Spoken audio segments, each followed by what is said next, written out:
Hey friends, I'm Molly and this is my first YouTube video on this channel. So welcome and bear with me. Thank you.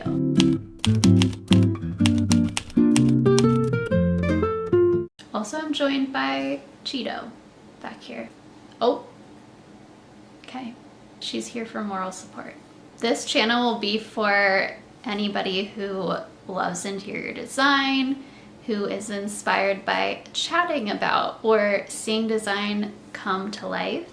For people who enjoy DIY or thrifting or just creative things in general. I'm just gonna take a wild guess and say that you probably have a cat or two or three.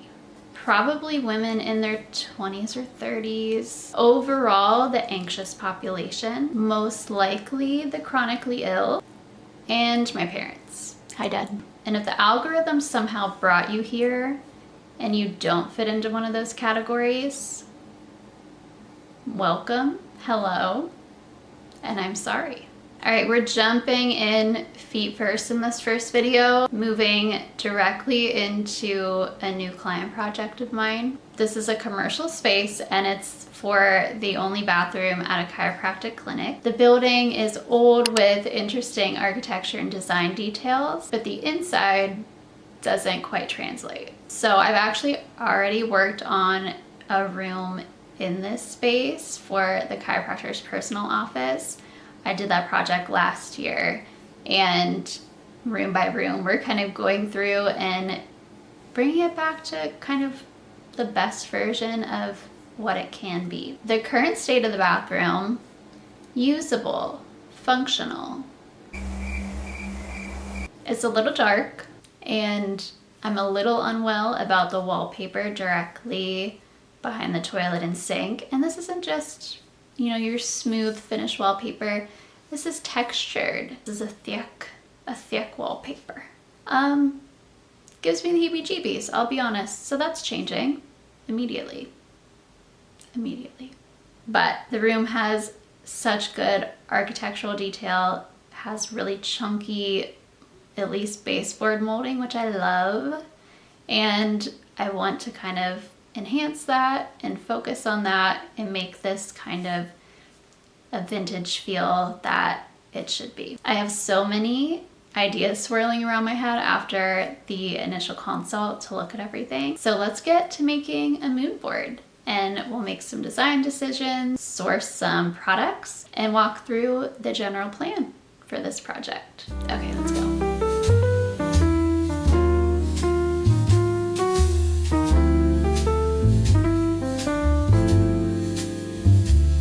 Okay, so from the jump with this project, there were a few products that I just couldn't get out of my head for this space. So first are the Chris Loves Julia gray and white marble Bonneville peel and stick floor tiles from Wall Pops. They did a collab with Wall Pops and I am obsessed with these stick-on tiles. They look like real marble and they really elevate a space, and I think this will be the perfect flooring solution that's affordable but also brings that elevated, moody kind of 1920s Art Deco vibe to this bathroom that we're kind of going for. Another product that I couldn't not see in this space was a pedestal sink. From the moment I thought about this project, saw photos, saw it in person, I can only picture a pedestal sink there. So the Allen and Roth square pedestal sink, I think is the one we're gonna go with. Pair that with a gold faucet that brings in that vintage look we're going for. Going back and forth between doing a medicine cabinet mirror or just doing a plain mirror. The mirror they have in there right now is a small wooden medicine cabinet. They do keep some stuff in there, so I'm gonna get some more input from them to see if that is a deal breaker, if they need a medicine cabinet. I think I might do gold with that as well to tie in all those features that are really gonna pop. And then to tie that in together, I would love to add a light above the mirror. The only light in the bathroom is the overhead light. It's such a dark little bathroom in there, and then we're gonna go dark and moody with the paint. So the more light the better, and have it be a callback to that vintage style. Then for above the toilet, I would love to add some art, maybe a light above the art, to add more light to that dark toilet corner. For paint, I said we're doing dark and moody, and that's the plan. I'm thinking Studio Green from Farrow and Ball is the vibe. I might change my mind. We're gonna do some samples. Maybe some more green, maybe some more, a little bit of a blue hue. We're gonna see. And I would love to add some box molding or some picture frame molding to specifically the wall behind the sink in the toilet. And then for under the stairs, there's so much space to utilize here, and there's no real ability to use it for anything.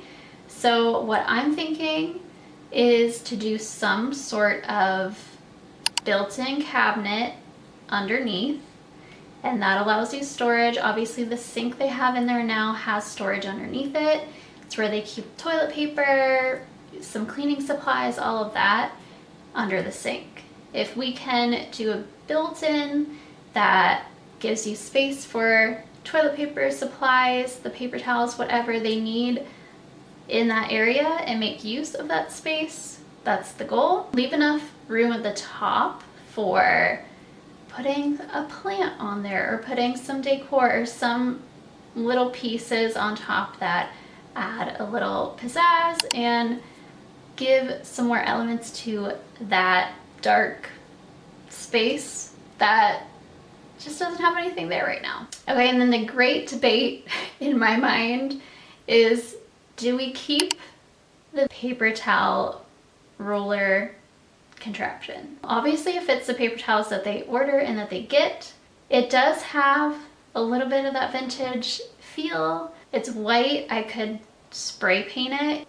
Maybe the color of the wall. I could paint it the color of the wall, or I don't know. But the problem with that is that it sticks out so far, and it's also like the first thing you see when you walk in. I think if we do something different, it would give a little bit more of that wall space back, and it would open it up a little bit more. I think I'm gonna see if they would be open to doing the paper towels that pull out as opposed to the wind down. That's a more flat to wall option.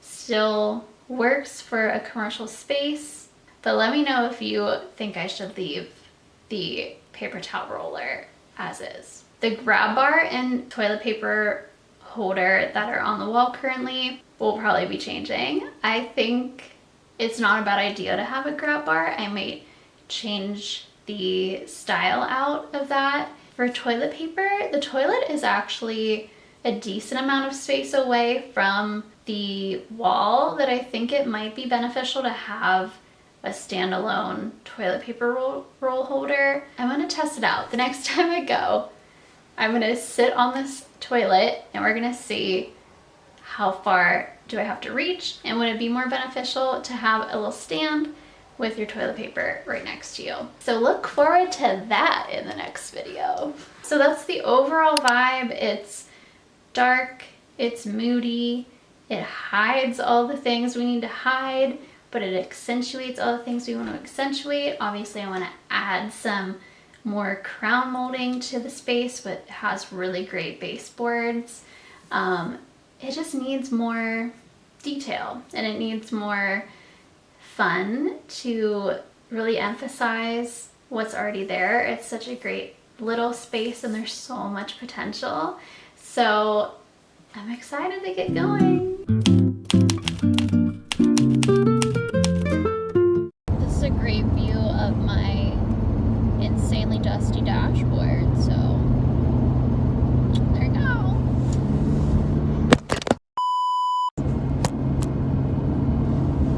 I'm new at this. Today, I'm headed to go pick up the keys for this project. The low today was -12, so having a really fun time with that. And anyone else with like a chronic illness that comes with a lot of pain will probably know that when it's this cold, and it's been cold and snowy for the whole month of January, my pain has been so heightened recently with the weather. So if I'm 100% honest, I'm not like, and I think this is part of something I struggle with having a chronic illness, being in the design space like this, wanting to make videos like this. It's like, how do I come across like I know what I'm doing, that I'm professional, that I get jobs done, that I have like the intrinsic motivation to do these things, while also showing up in a vulnerable way and showing up in an authentic way that's real to me in my lived experience, which deals with a lot of chronic issues, both mentally and physically. And so it's like, I want to share both sides. I hope that resonates at least with somebody. Because it would be easy for me to come on here and like just show the project and like, whoop-de-doo, look how quick and easy that was. But in reality, it's not. I'm like, sorry, can't come in today. I can't get out of bed. Some days I just don't know what my day's gonna look like. So it's hard sometimes to plan projects. But the good news is this one is kind of difficult to plan around anyways, because it's a usable commercial space. People are in there getting adjusted with a chiropractor, people are in there getting acupuncture, people are in there getting massage therapy, and so I'm working around all those schedules, which gives me kind of like a more limited availability of when I can go in there and when I can work, which is both good and not great if I'm not having a good day on the one day that I can go in there and work. So I'm honestly struggling with that today, because I'm going to pick up the keys and I have had such a bad day. Like, my anxiety is at a 10,000. Terrible pain day. Yeah, I honestly had a really hard time getting out of the house to go do this right now, because if I'm completely honest, my brain's telling me that I am dying, and leaving the house, driving in a car, not safe. It's a good day to do hard things. And even if like those hard things aren't your job, or those hard things are like normal for other people to do, or easy for other people to do, if it's hard to you in this moment, doesn't mean forever. That's okay. And I think we kind of forget that sometimes, that it's okay to not feel okay about a lot of things and still do it. So yeah, I'm gonna go get these keys and that'll be good. Everything will be fine.